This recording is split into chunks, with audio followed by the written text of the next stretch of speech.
সমবায় অধিদপ্তরে বিশাল একটি নিয়োগ বিজ্ঞপ্তি পুনরায় প্রকাশিত করেছে।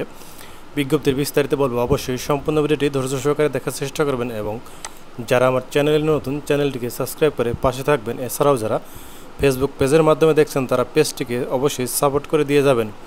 বন্ধুরা, শুরু করছি। এটা পুনরায় নিয়োগ বিজ্ঞপ্তি, ক্রমিক নং 1, পদের নাম পরিদর্শক, পদের সংখ্যা 34টি, যোগ্যতা লাগবে স্নাতক ডিগ্রি। 2 নম্বর ক্রমিকে মহিলা পরিদর্শক, পদের সংখ্যা 1টি, স্নাতক ডিগ্রি থাকতে হবে। 3 নম্বরে প্রশিক্ষক, পদের সংখ্যা 16টি, স্নাতক ডিগ্রি থাকতে হবে। 4 নম্বরে ফিল্ড ইনভেস্টিগেটর, পদের সংখ্যা 19টি, এখানে পরিসংখ্যান বা অর্থনীতি বিষয়ে স্নাতক ডিগ্রি থাকতে হবে। এই 4টি পদের জন্য সকল জেলার প্রার্থীগণ আবেদন করতে পারবে। 5 নম্বর ক্রমিকের কম্পিউটার, পদের সংখ্যা 2টি, যোগ্যতা লাগবে গণিত অথবা পরিসংখ্যান বিষয়ে স্নাতক ডিগ্রি। 6 নম্বরে সহকারী পরিদর্শক, পদের সংখ্যা 105টি, স্নাতক বা সমমানের ডিগ্রি। 7 নম্বরে মহিলা সহকারী পরিদর্শক, পদের সংখ্যা 2টি, স্নাতক বা সমমানের ডিগ্রি। 8 নম্বরে সহকারী প্রশিক্ষক, পদের সংখ্যা 11টি, স্নাতক বা সমমানের ডিগ্রি। 9 নম্বর ক্রমিক রয়েছে 60 মুদ্রাক্ষরিক কাম কম্পিউটার অপারেটর, পদের সংখ্যা 2টি, স্নাতক বা সমমানের ডিগ্রি থাকতে হবে। কম্পিউটারের প্রশিক্ষণ প্রাপ্ত হতে হবে। লিপিতে সর্বনিম্ন গতি প্রতি মিনিটে বাংলায় 45 শব্দ এবং ইংরেজিতে 70 শব্দ থাকতে হবে এবং কম্পিউটার মুদ্রাক্ষরের গতি সর্বনিম্ন প্রতি মিনিটে বাংলায় 25 শব্দ এবং ইংরেজিতে 30 শব্দ থাকতে হবে। 10 নম্বর ক্রমিক রয়েছে ড্রাইভার বা ফিল্ম ভ্যান ড্রাইভার, পদের সংখ্যা 6টি, 8ম শ্রেণীর পাস সহ হালকা বা ভারী যানবাহন চালানোর বৈধ লাইসেন্স। 11 নম্বর রয়েছে তাঁত সুপারভাইজার, পদের সংখ্যা 5টি, যোগ্যতা সরকারি বয়ন স্কুল বা স্বীকৃত টেক্সটাইল ইনস্টিটিউট হতে কারিগরি কোর্স পরীক্ষায় উত্তীর্ণ। 6 নম্বর ক্রমিক রয়েছে ক্যাশিয়ার, পদের সংখ্যা 4টি, যোগ্যতা বাণিজ্য উচ্চ মাধ্যমিক সার্টিফিকেট বা সমমানের পরীক্ষায় উত্তীর্ণ এবং সংশ্লিষ্ট কাজে অভিজ্ঞ ব্যক্তিকে অগ্রাধিকার দেওয়া হবে। 13 নম্বর ক্রমিক রয়েছে অফিস সহকারী কাম কম্পিউটার অপারেটর, পদের সংখ্যা 108টি, উচ্চ মাধ্যমিক সার্টিফিকেটে পাস হতে হবে, কম্পিউটার প্রশিক্ষণ প্রাপ্ত থাকতে হবে এবং কম্পিউটার মুদ্রাক্ষরের সর্বনিম্ন গতি বাংলা এবং ইংরেজিতে উভয়ই 20 শব্দ হতে হবে। 14 নম্বরে ডাটা এন্ট্রি অপারেটর, পদের সংখ্যা 1টি, উচ্চ মাধ্যমিক সার্টিফিকেটে পাস হতে হবে, কম্পিউটার মুদ্রাক্ষরের প্রতি মিনিটে বাংলা 20 শব্দ এবং ইংরেজিতে 20 শব্দ গতি সহ সংশ্লিষ্ট বিষয়ে স্ট্যান্ডার্ড অ্যাপটিটিউড টেস্টে উত্তীর্ণ হতে হবে। 15 নম্বর ক্রমিক রয়েছে সহকারী ফিল্ম অপারেটর, পদের সংখ্যা 2টি, মাধ্যমিক স্কুল সার্টিফিকেটে পাস হতে হবে, তবে প্রজেক্টর বা জেনারেটর চালানোর কাজে অভিজ্ঞ ব্যক্তিকে অগ্রাধিকার দেওয়া হবে।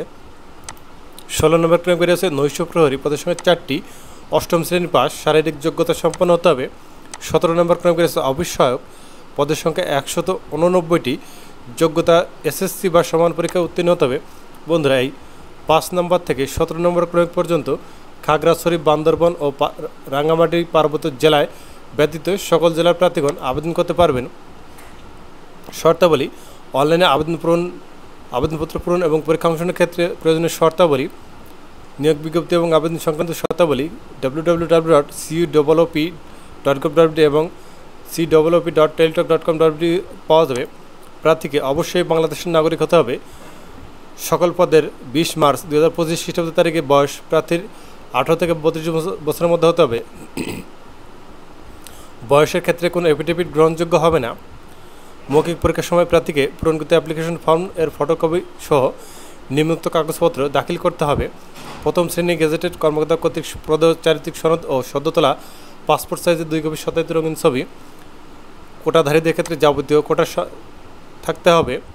প্রথম শ্রেণী গেজেটেড কর্মকর্তা কর্তৃক সকল শিক্ষাগত যোগ্যতার সত্যায়িত কপি, জাতীয় পরিচয়পত্রের সত্যায়িত কপি, পেশাদার ড্রাইভিং লাইসেন্স ও অভিজ্ঞতা সনদের প্রযোজ্য ক্ষেত্রে সত্যায়িত কপি জমা দিতে হবে। নাগরিকত্ব সনদপত্র থাকতে হবে। কর্তৃপক্ষ বিজ্ঞপ্তিতে উল্লেখিত পদের সংখ্যা হ্রাস বা বৃদ্ধি এবং বিজ্ঞপ্তি বাতিল করার অধিকার সংরক্ষণ করে। আবেদন পূরণ সংক্রান্ত শর্তাবলী: আগ্রহী হলে cuop.teletalk.com.bd অথবা www.cuop.gov.bd এই ওয়েবসাইটে আবেদনপত্র পূরণ করবেন। আবেদন শুরু হবে 20 মার্চ 2025 খ্রিস্টাব্দ সকাল 10 ঘটিকায় এবং আবেদন শেষ হবে 17 এপ্রিল 2025 খ্রিস্টাব্দ বিকাল 5 ঘটিকা পর্যন্ত। অনলাইনে আবেদন করা যাবে কেবলমাত্র উক্ত সময়সীমার মধ্যে ইউজার আইডি প্রাপ্ত প্রার্থীগণ অনলাইনে আবেদনপত্র সাবমিটের সময় থেকে পরবর্তী 72 ঘন্টার মধ্যে SMS-এর মাধ্যমে পরীক্ষার ফি জমা দিতে পারবেন। পরীক্ষার ফি: ক্রমিক নং 1 হতে 4 বর্ণ পর্যন্ত পদের জন্য আবেদন ফি বাবদ 150 টাকা ও টেলিটকের সার্ভিস চার্জ বাবদ 18 টাকা সমট 168 টাকা এবং ক্রমিক নং 5 হতে 14 পর্যন্ত পদের জন্য আবেদন ফি বাবদ 100 টাকা ও টেলিটকের সার্ভিস চার্জ বাবদ 12 টাকা সমট 112 টাকা এবং ক্রমিক 15 হতে 17 পর্যন্ত পদের জন্য আবেদন ফি 50 টাকা ও টেলিটকের সার্ভিস চার্জ বাবদ 6 টাকা সমোট 56 টাকা প্রদান করতে হবে। তবে উল্লেখিত সকল শূন্য পদে অনগ্রসর যেমন ক্ষুদ্র নৃগোষ্ঠী, শারীরিক প্রতিবন্ধী ও তৃতীয় লিঙ্গ প্রার্থীগণ আবেদন ফি বাবদ 50 টাকা ও টেলিটকের সার্ভিস চার্জ বাবদ 6 টাকা সমোট 56 টাকা অনধিক 72 ঘন্টার মধ্যে জমা দিতে হবে। আবেদনের ফি অনধিক 72 ঘন্টার মধ্যে জমা দিতে হবে। এখানে বিশেষভাবে উল্লেখ যে অনলাইন আবেদনপত্রের সকল অংশ পূরণ করে সাবমিট করা হলেও পরীক্ষার ফি জমা না দিয়ে পর্যন্ত অনলাইন আবেদনপত্র কোনো অবস্থাতেই গৃহীত হবে না। এখানে অনলাইন আবেদনপত্র পূরণের তারিখ এখানে আবার দিয়ে রয়েছে 20 মার্চ 2025 খ্রিস্টাব্দ সকাল 10টা এবং আবেদন শেষ হবে 17 এপ্রিল 2025 খ্রিস্টাব্দ বিকাল 5টা পর্যন্ত। প্রবেশপত্র প্রিন্ট ও সংরক্ষণ উল্লেখিত পদে নিয়োগের লক্ষ্যে অনলাইন আবেদনের প্রার্থীর মোবাইল ফোন নম্বরে টেলিটক হতে SMS এর মাধ্যমে শুধুমাত্র যোগ্য প্রার্থীদেরকে যথাসময়ে জানানো হবে। মুদ্রিত বা হস্তলিখিত কোনো প্রকার আবেদন বা কাগজপত্র ডাকযোগে বা অন্য কোনো উপায়ে প্রেরণ করা হলে তা গ্রহণযোগ্য হবে না। নিয়োগের ক্ষেত্রে সরকার বিদ্যমান বিধিবিধান, কোটা পদ্ধতি এবং পরবর্তীতে এ সংক্রান্ত বিধিবিধানে কোনো সংশোধন হলে তা অনুসরণ করা হবে।